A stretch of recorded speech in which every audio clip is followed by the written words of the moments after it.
ఒక చిన్న గుడిసెలో ఉన్న ఒక అవ్వ భోజనం తయారు చేసుకోవడానికి బియ్యపు గింజలని పాత్రలో తీసుకుంటూ ఉండగా వాటిలో కొన్ని గింజలు నేలపాలయ్యాయి. క్రింద మట్టి ఉండటం వలన పడిన గింజలు వాడుకోవడానికి లేకుండా అయిపోయాయి. ఆ అవ్వకి రోజు ఆకలితో పిలిచే పిచ్చుకలు శబ్దాలు గుర్తొచ్చాయి.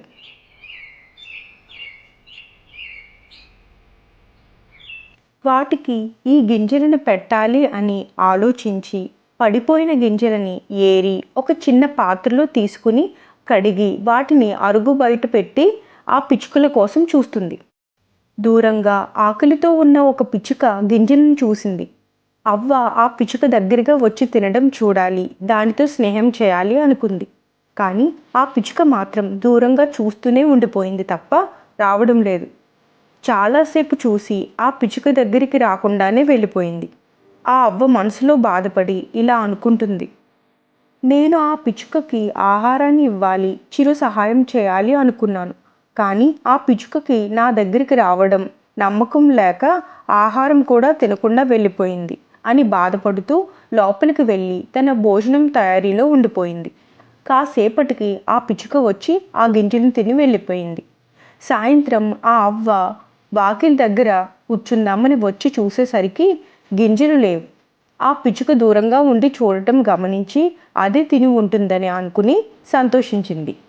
ఇదంతా చూసి గమనిస్తున్న వేరే పిచ్చుక ఈ పిచ్చుకను అడిగింది: నువ్వెందుకు ఆమె ఉన్నప్పుడు వెళ్ళి తినలేదు, ఆమె వెళ్ళిపోయాక తిన్నావు అని.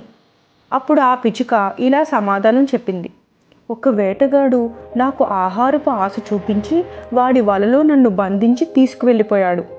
నేను చాలా కష్టపడి తప్పించుకుని బయటపడ్డాను.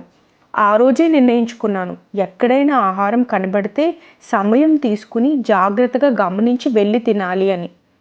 కానీ ఇదంతా తెలియని ఆ అవ్వ తను మంచి చేయాలి, సహాయం చేయాలి అనుకున్నా నన్ను నమ్మలేదు ఆ పిచ్చుక, నా దగ్గరికి రాలేదు అని బాధపడింది.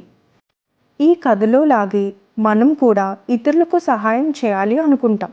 కానీ కొన్నిసార్లు వాళ్ళు మనల్ని నమ్మరు సరికదా, తిరిగి మాటలతో బాధపెడతారు. ఇందులో ఇద్దరి తప్పు లేదు. సహాయం చేయాలి అనుకునే మనది తప్పు కాదు, దెబ్బతిని ఉన్నవారు తిరిగి ఆ బాధను భరించకుండా జాగ్రత్త పడాలి అనుకోవడంలోనూ తప్పు లేదు. మనం మంచి చేయాలి అనుకున్నప్పుడు చేద్దాం, కానీ తిరిగి పాజిటివిటీ కానీ ప్రతిఫలం కానీ ఆశించవద్దు.